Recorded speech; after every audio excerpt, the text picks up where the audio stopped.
onye ọbụla gee ntị taa bụ nkwọ ndị Igbo agbakọọla n'ogbe ndị Igbo nke dị n'Igbo village. Nwoke ọbụla na nwaanyị ọbụla ma nwata ma okenye nọ ebe a jisike gbagota biko n'obere oge anyị ga-ebido ihe anyị ji bịa. Anyị na-eche eze na prezidenti ndị ọhaneze ndị Igbo. Biko onye nụrụ ya kara nwanne ya.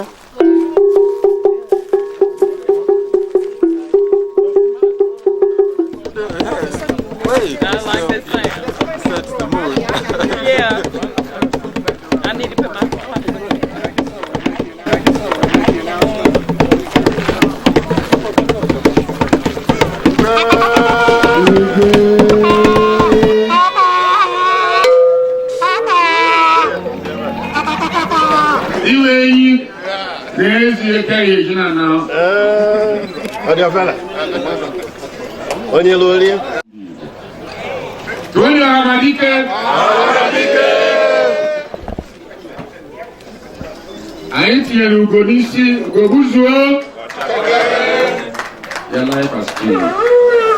Reading from Sally Ray's article in WKU Arts and Letters of Fall 2010, Dr. Johnston Akumakalo JAK Njoku, Associate Professor of Folk Studies, came to the United States in 1983 from his native West African homeland of Nigeria to pursue advanced degrees in musicology. Upon completing a master's degree in musicology from Michigan State University, JAK enrolled at Indiana University, where he earned the PhD degree in ethnomusicology and folklore, along with minors in African Studies and Cultural Anthropology. Since 1992, JAK has taught courses at WKU in world music, folklore, ethnomusicology, and peoples and cultures of Africa, while maintaining a progressive program of research.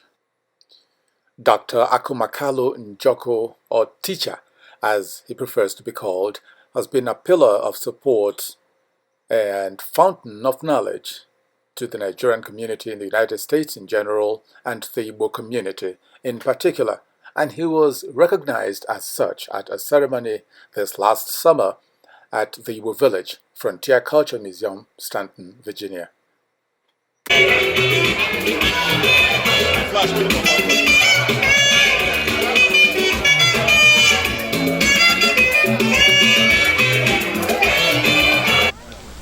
Okay, here we are having the entry of Ezenri, His Majesty Eze Onyeso Obijebu Nriamanala, and to his right is Ezuzu Oka Eze Gibson Wosu, and to his right will be our Kome Karamo Dr. Anthony Anakwenze, and to the left of Ezenri will be the President General of Ohaneze. Anywhere in the world we have an Igbo, here is our President General, Chief Gary.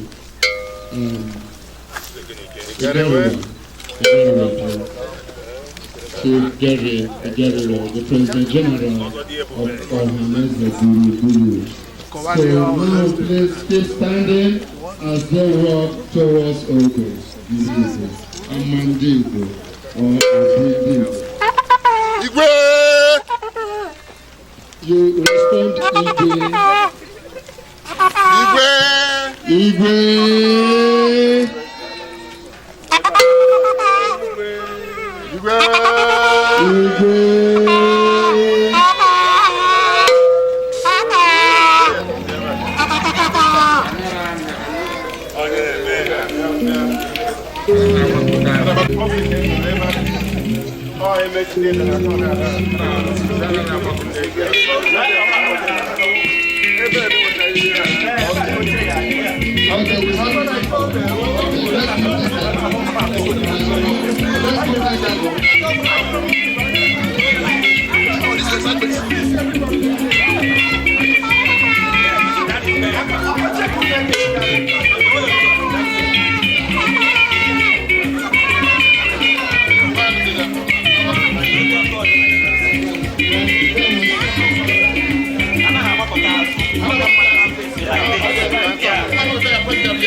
That's fine, that's fine.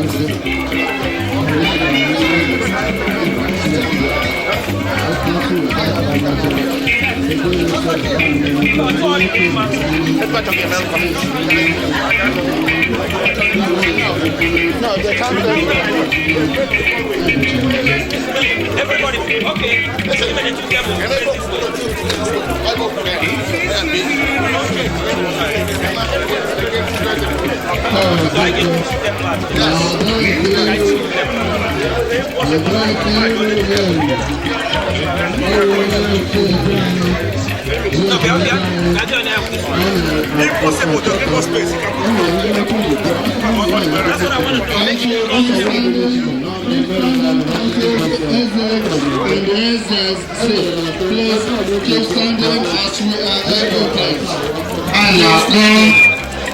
Osisi Kufremba, Professor Ticha JAK Njoku Oche. Biko nọ n'anya ebe a, biko nọ na biko onye ya gbara na biko eze nri na eze ọka na president na n'ihe dị mkpa ebe a biko onye ọbụla n'anya gee ntị ebe a biko. We need your attention this way.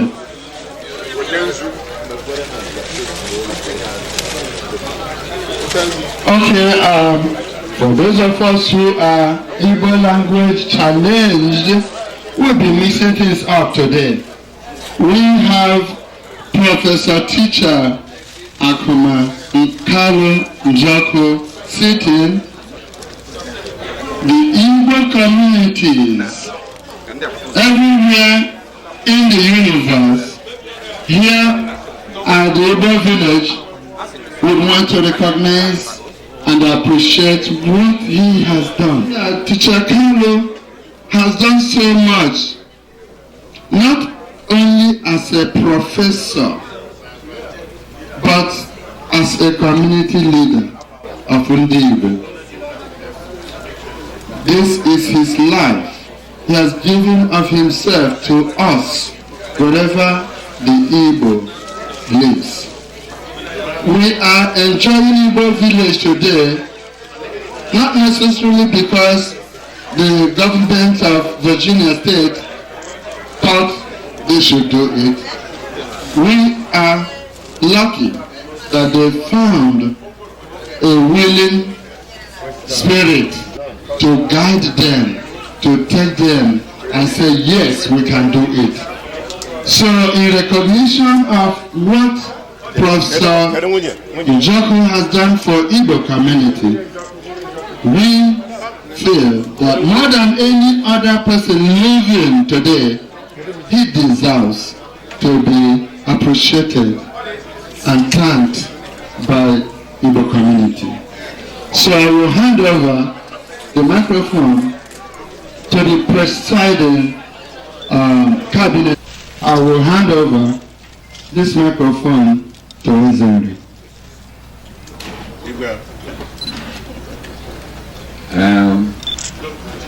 We shall do our best to speak in the language you are familiar with, and on some occasions we shall invoke our ancestors in our own language. I want to start by introducing the person before me here.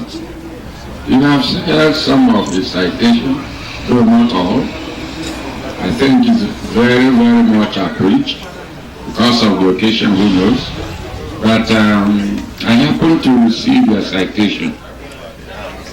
What I saw in your citation was so much. So pleased to know that a man can work this hard on behalf of the person he loves, or people he loves. I want to appreciate you. With the entire Igbo race and traditional rulers who were able to come here, wish to appreciate you, and wish equally to appreciate you, somebody who has been laboring to make you happy.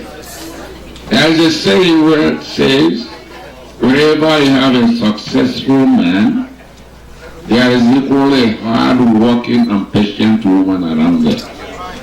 Where you have two white people, progress doesn't go there. Where you have somebody who is very wise and somebody who pretends to be foolish, so that life can go on.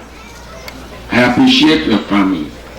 I appreciate God who has given you this beautiful woman.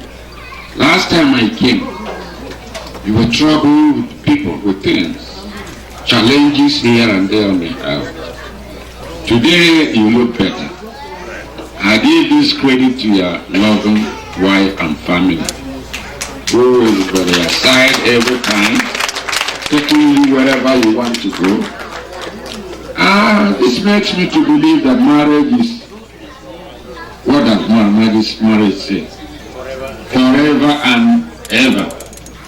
For life and for growth. For wealth and for poverty. This has been simply done in your own life. Don't give up, because it is only a fool that will give up. You've taken the Igbo race very long way. So this preparation to honor you started 2 years ago, after I made some consultations. And what you have done, you have created something that the incoming generation will always remember, will always think of you. Where do we have this man? Teacher, professor. You didn't say professor, you simply say teacher. Because Jesus Christ was a teacher, wasn't he? Here's another teacher. Despite your qualification, you choose to answer simple name, Onyenkuzi. We appreciate it. And he doesn't stop. Onyenkuzi Akusi, Inagana Akuzi, Ekuzi Chedi, and Yechasa, Ekuzi again. So what we say, people go to church, they will tell you they have been listening to the word of God. But every Sunday, they still go to church, listening again to the same word of God. So teach, keep on teaching, keep on teaching. God has made you a permanent teacher. Thank God for you, my friend.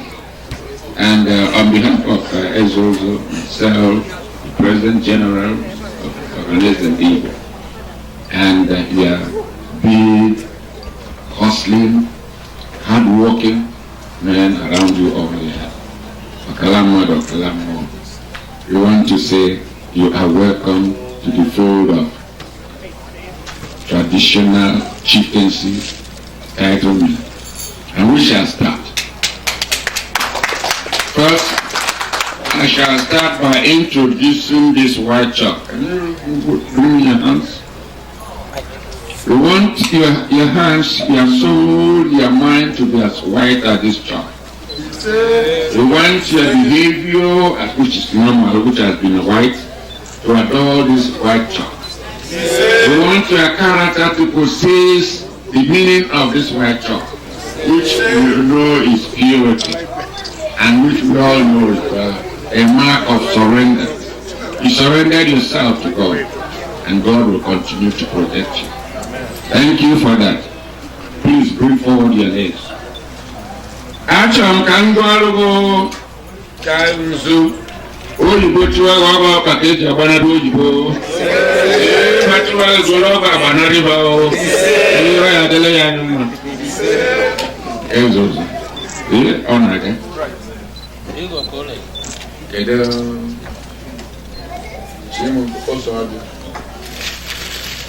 Am I here?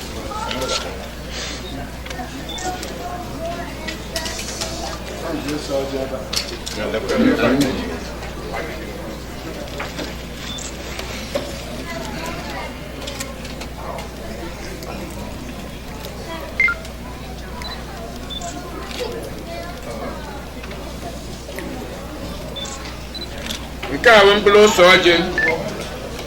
Anyị na-akpụ ya ose arọ, alligator pepper, contains over 1,000 seedlings inside it. And so, along his life, he has made more than 1,000 enemies. From today, those enemies shall be your good friends. They shall help you to survive whatever temptation you're going through. So please program your friends.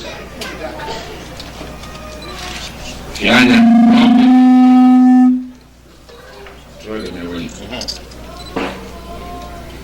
From today, you are a free human being. We pray, God, that all these temptations they have tried you, God will not permit them to solve.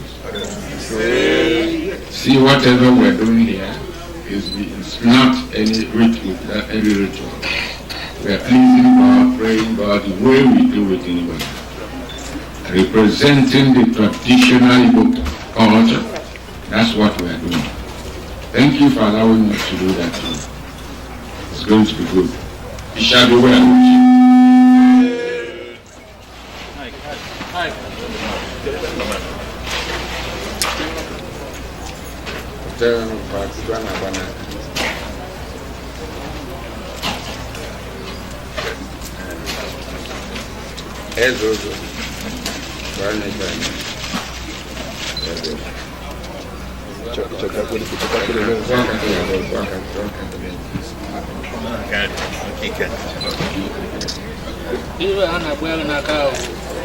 Iwe na-agba n'aka anụ ahụ iri ga-eji wee chelu ajọ mmụọ na ajọ mmadụ ma na-akpụrụta iwenye agaghị elu ma gba na n'oriri nke mgbe ọnụrụ nwa bụ ihe ahụ ka ọ bụ ị ga-eji na-agbararị ajọ mmụọ na ajọ mmadụ nke pụta ya nso gbuo oji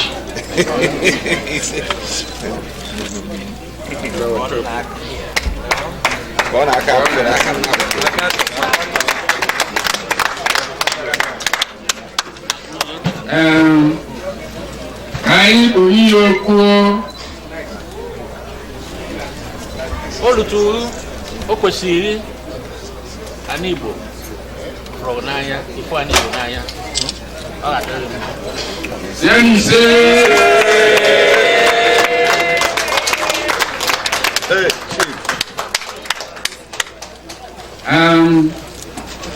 anyị gbalịrị afọ ahụ Ticha Prọfesọ Njoku Ọhamadike ndị Igbo. Onye Ọhamadike anyị tinyere ugo n'isi ugo guzuo. Your life has changed. So I'll hand over the President General onye ga-eji na-atụ ajọ mmụọ.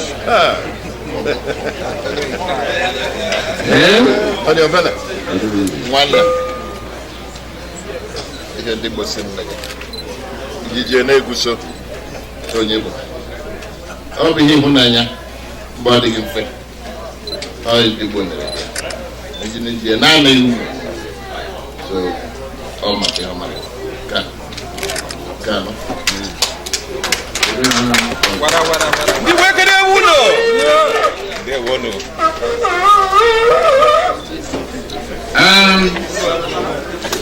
awụ nze na-aga ọ na-aga nze anaghị ekwe mmadụ n'aka olugbo ka ị nọ ya adị na-ekwe ofeke n'aka na ọwa anyị ga-enye ya mkpalụ ndị Amerịka na Igbo ọrịa enyi ka ma na ọrụ enyi iwe enyi na-ezie ka ya eji na onye lụrụ Ọhamadike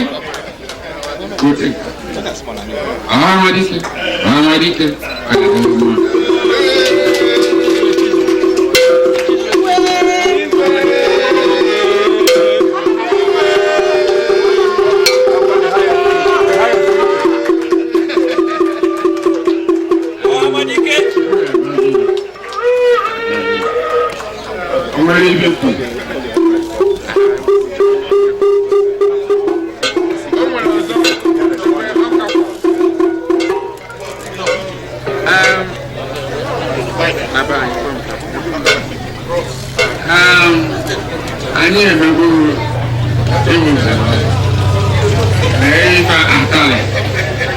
eji amanze n'ọzọ anazụanụ mgbe ọkọ ọbụla ịchọ ịpụ akụ ịgbanye n'ọkụ ọrụ anyị wetachara ka enye n'ewu maka na ịdị iche ọkụ ya na kaikọt ihe na-eme nke ọ na-eji echiburu ọrụ ugodo ụzọ ọcha anyị wee na-akwụ ugodoro n'isi wee na-ekwu na ife anyị na-ekwu ọ bụrụ ọzọ onye Igbo mbụ ka ịhụzọrọ a ịtụfu ọnụ kwuo ife ọ na-ele onye Igbo ụlọ ọnụ ọ na-anyị ya nsogbu ndị ya enyeghị nsogbu anyị ebu anyị ụzọ naba ọkụ ya anyị adịghị anyị mma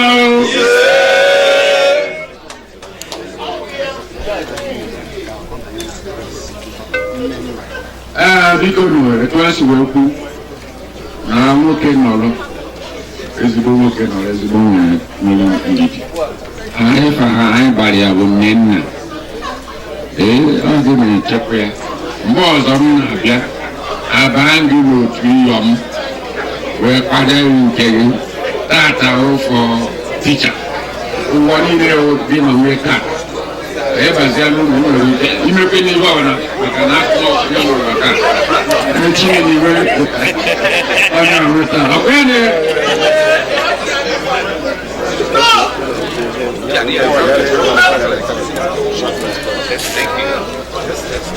ndị Igbo na-akụghalụ ka o si adị onye lụọ orie onye sọbịa ọta ọka unu afụgo onye isi anyị ọ maka ya ka Igbo vileji ahụ unu na-azọgharị ọnya nwaburu n'isi mee risachị n'ime dị na ya rụọ ọrụ dị na ya anyị ncha nọ ebe a na-ekoli na-azọgharị ọ mmadụ meri ọ agụgụ ụta wee rụọ ọrụ ndị Igbo lụgide sịrịkwuru ya ya maka ụzọ na-eme ndị Igbo ọ onye lụọ orie and professor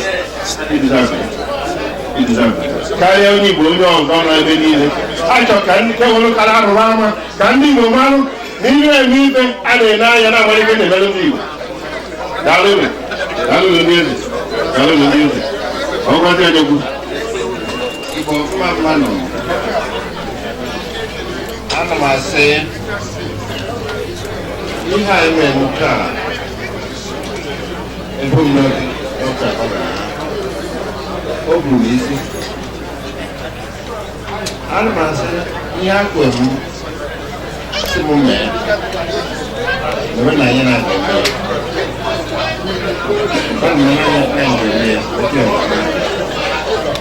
onye nwere ife ọma ekele ya ọkụ nke ka mma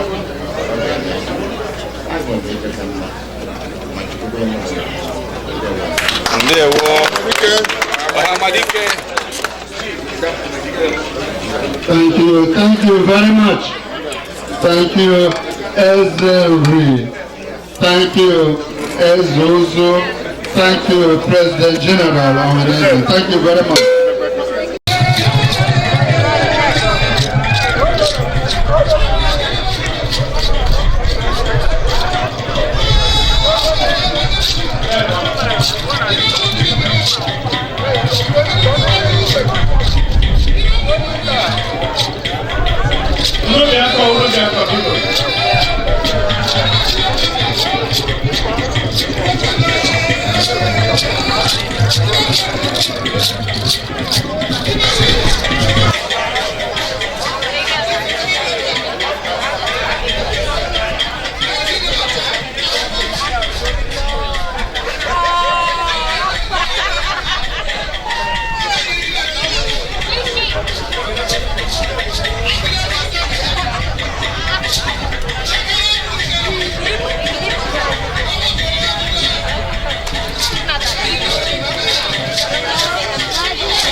unukwawo ndoji kazichi unukwawo unukwa hefaze ande no ma ngeze oba ni ko ni ngeze nani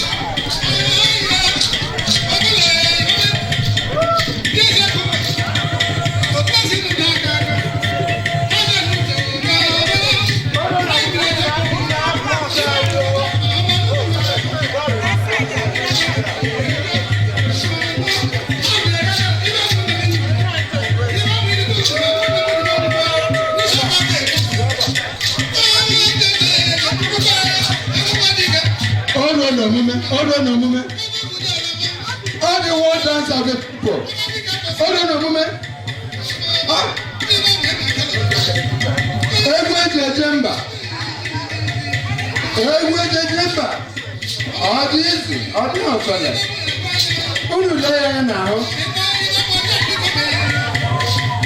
Ụfọdụ n'ime na-agba egwu awụkwa ndị a mụrụ na obodo a.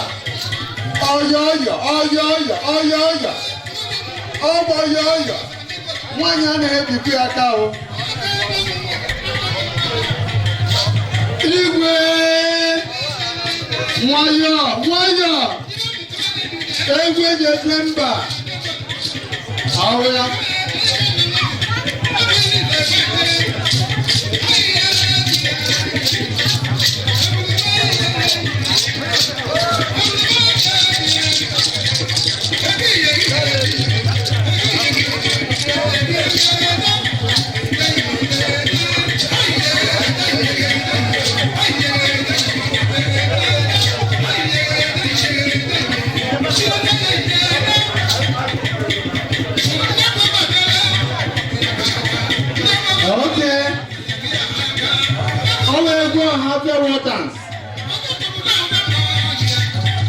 Ihe si ike achọwa dike.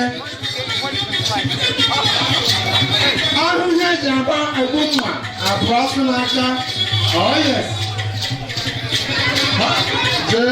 Jerry ụka were gawa mewe bara ọdụ ofere. Egwu igwe eji eje mba. Ihe si ike akpọrọ dike. Igwe ọ ga-adịrị gị na mma. Ọgwụ isi ọyọyọ.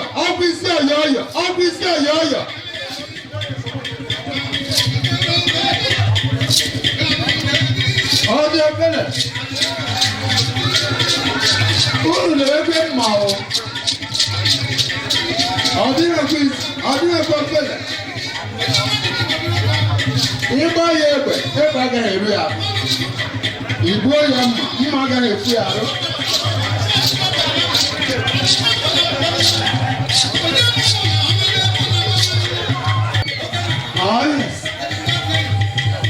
Oh yes. Isi ọyọyọ dịkwa mma o ji egbugbu. O ji mkparị igwe. Ezi ụzọ ụkpụrụ ya. Ekwe mkparị ji eji eme ike. Oh yes. Egbubere.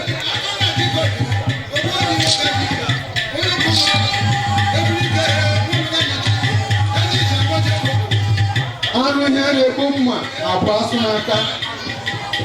Oro na omume.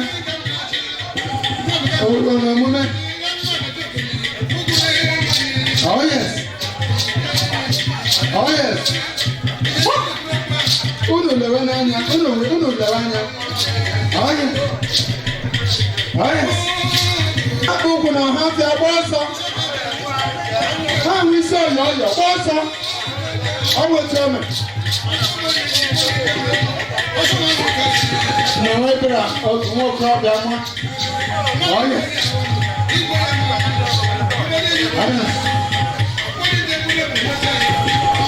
Ọ ga-adịrị unu na mma. Mewe na ịbara.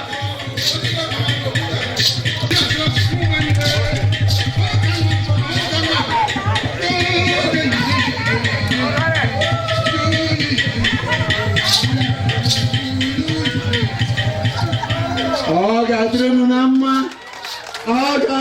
na mma. Kọrọ nne ha aka. Other warders.